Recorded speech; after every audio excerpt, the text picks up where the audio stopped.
नमस्कार. मी तुम्हाला अनेक प्रकारचे उसळी दाखवलेले आहेत आणि हुलग्याचे पण बरेच प्रकार दाखवलेले आहेत. आज जी तुम्हाला दाखवणार आहे ते मी हुलग्याची उसळ दाखवणार आहे. तर हुलगे हे दोन प्रकारचे असतात, म्हणजे लाल हुलगे आणि पिवळे हुलगे. पण मी पिवळे हुलग्याचं उसळ करत आहे. तर त्यासाठी लागणारे साहित्य आहे हुलगे, मीठ, पाणी, कांदा, लसूण, शेंगदाणे, मोहरी, जिरे, हळद, लाल तिखट, कढीपत्ता, कोथिंबीर हे पण टाकायचं आहे. पण मी यामध्ये कढीपत्ता कोथिंबीर काही टाकणार नाही आहे. तर तुम्ही यामध्ये तुम्हाला मिरची टाकायची असेल तर एखादी मिरची टाकून लाल तिखट पण टाकू शकतात, सपक उसळ करू शकतात, किंवा लाल तिखट नुसतं टाकून पण करू शकतात. ते आपल्या आवडीनुसार राहणार आहे. तर ह्या हुलग्यामध्ये आपण हे शेंगदाणे जे आहेत ते शेंगदाणे आपण भिजून घेऊयात.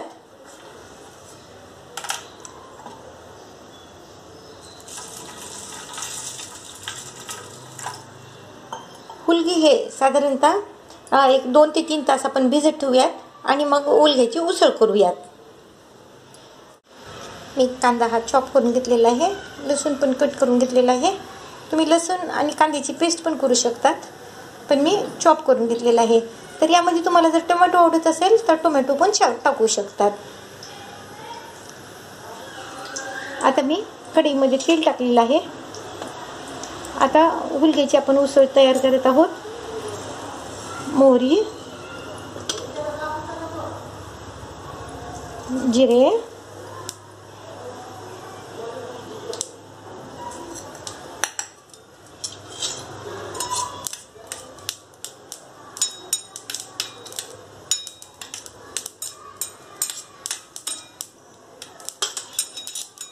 आपण त्यामध्ये आता कढीपत्ता कोथिंबीर तर टाकायचंच असतो, पण मी आता कढीपत्ता कोथिंबीर नाही टाकत.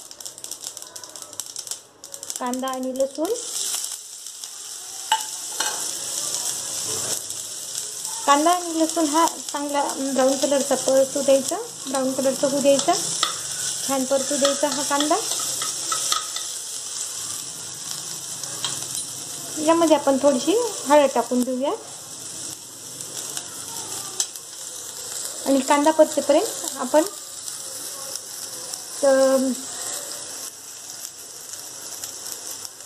बाकीची तयारी करून घेऊया. हा आता छान परतलेला आहे, त्यात हळद टाकलेली आहे. आता हुलगे आणि शेंगदाणे जी भिजवलेली आहेत आता छान प्रकारे भिजलेली आहेत, आपण त्यामध्ये टाकून घेऊयात.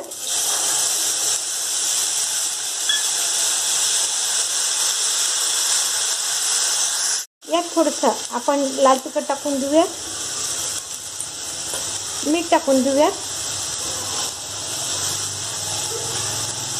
कोणाला जर चाट कटोरीसाठी जर हुलग्याचं हे टाकायचं असेल सारण, तर असं उसळ पण करून त्यामध्ये टाकू शकतात.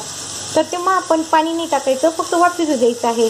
पण मी ही उसळ थोडंसं अंगापुरतं रस्सा करणार आहे आणि आपण त्याच्यासाठी पाणी टाकून आपण शिजवून घेऊयात.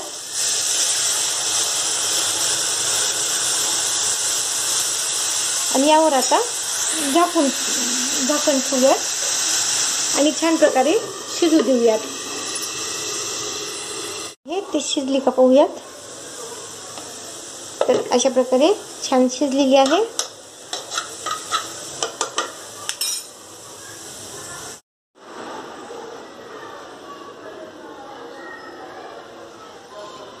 तर ही झाली आहे हुलग्याची उसळ. तर यामध्ये तुम्ही कांदा, शेव, टोमॅटो टाकून, लिंबू टाकून वगैरे खाऊ शकतात. तर तुम्हाला जर हा व्हिडिओ आवडला असेल तर लाईक करा, शेअर करा, सबस्क्राईब करा आणि कमेंट्स करा. धन्यवाद.